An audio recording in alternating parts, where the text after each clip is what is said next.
Chapter 18. When Jethro, the priest of Midian, Moses' father-in-law, heard of all that God had done for Moses and for Israel his people, and that the Lord had brought Israel out of Egypt, then Jethro, Moses' father-in-law, took Zipporah, Moses' wife, after he had sent her back, and her 2 sons, of which the name of the one was Gershom, for he said, I have been an alien in a strange land, and the name of the other was Eliezer. For the God of my father, said he, was mine help, and delivered me from the sword of Pharaoh. And Jethro, Moses' father-in-law, came with his sons and his wife unto Moses into the wilderness, where he encamped at the mount of God. And he said unto Moses, I, thy father-in-law Jethro, am come unto thee, and thy wife and her 2 sons with her. And Moses went out to meet his father-in-law, and did obeisance, and kissed him. And they asked each other of their welfare, and they came into the tent.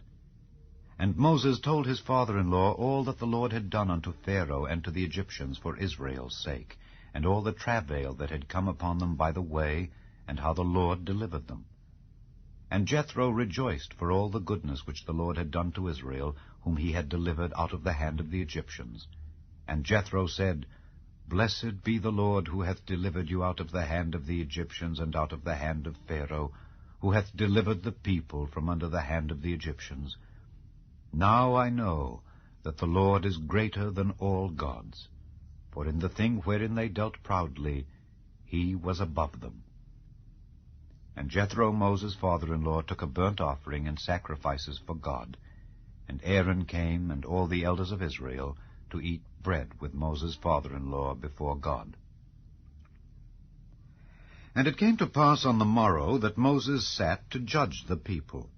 And the people stood by Moses from the morning unto the evening. And when Moses' father-in-law saw all that he did to the people, he said, What is this thing that thou doest to the people? Why sittest thou thyself alone, and all the people stand by thee from morning unto even? And Moses said unto his father-in-law, Because the people come unto me to inquire of God. When they have a matter, they come unto me, and I judge between one and another, and I do make them know the statutes of God and his laws. And Moses' father-in-law said unto him, The thing that thou doest is not good. Thou wilt surely wear away, both thou and this people that is with thee, for this thing is too heavy for thee. Thou art not able to perform it thyself alone. Hearken now unto my voice. I will give thee counsel, and God shall be with thee. Be thou for the people to Godward, that thou mayest bring the causes unto God. And thou shalt teach them ordinances and laws, and shalt show them the way wherein they must walk, and the work that they must do. Moreover, thou shalt provide out of all the people able men, such as fear God, men of truth, hating covetousness, and place such over them to be rulers of thousands, and rulers of hundreds, rulers of 50s, and rulers of 10s. And let them judge the people at all seasons. And it shall be that every great matter they shall bring unto thee, but every small matter they shall judge. So shall it be easier for thyself, and they shall bear the burden with thee. If thou shalt do this thing, and God command thee so, then thou shalt be able to endure, and all this people shall also go to their place in peace. So Moses hearkened to the voice of his father-in-law, and did all that he had said. And Moses chose able men out of all Israel, and made them heads over the people, rulers of thousands, rulers of hundreds, rulers of 50s, and rulers of 10s. And they judged the people at all seasons. The hard causes they brought unto Moses, but every small matter they judged themselves. And Moses let his father-in-law depart, and he went his way into his own land. Chapter 21. Now these are the judgments which thou shalt set before them. If thou buy an Hebrew servant, 6 years he shall serve, and in the 7th he shall go out free for nothing. If he came in by himself, he shall go out by himself. If he were married, then his wife shall go out with him. If his master have given him a wife, and she have borne him sons or daughters, the wife and her children shall be her master's, and he shall go out by himself. And if the servant shall plainly say, I love my master, my wife, and my children, I will not go out free, then his master shall bring him unto the judges.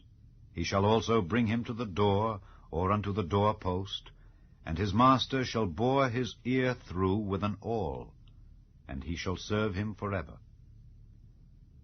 And if a man sell his daughter to be a maidservant, she shall not go out as the menservants do. If she please not her master, who hath betrothed her to himself, then shall he let her be redeemed. To sell her unto a strange nation he shall have no power, seeing he hath dealt deceitfully with her. And if he have betrothed her unto his son, he shall deal with her after the manner of daughters. If he take him another wife, her food, her raiment, and her duty of marriage shall he not diminish. And if he do not these three unto her, then shall she go out free without money. He that smiteth a man so that he die shall be surely put to death. And if a man lie not in wait, but God deliver him into his hand, then I will appoint thee a place whither he shall flee. But if a man come presumptuously upon his neighbor to slay him with guile, thou shalt take him from mine altar, that he may die.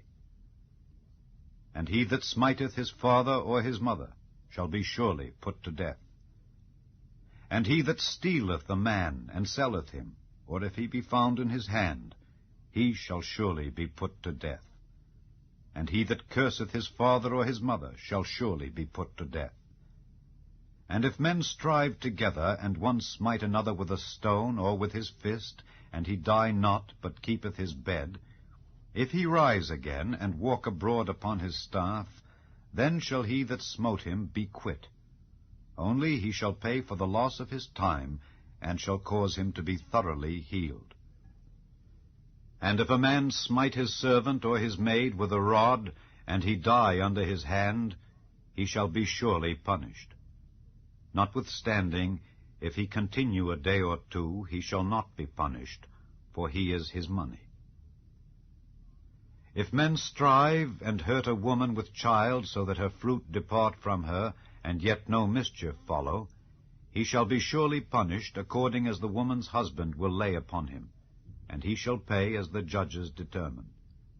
And if any mischief follow, then thou shalt give life for life, eye for eye, tooth for tooth, hand for hand, foot for foot, burning for burning, wound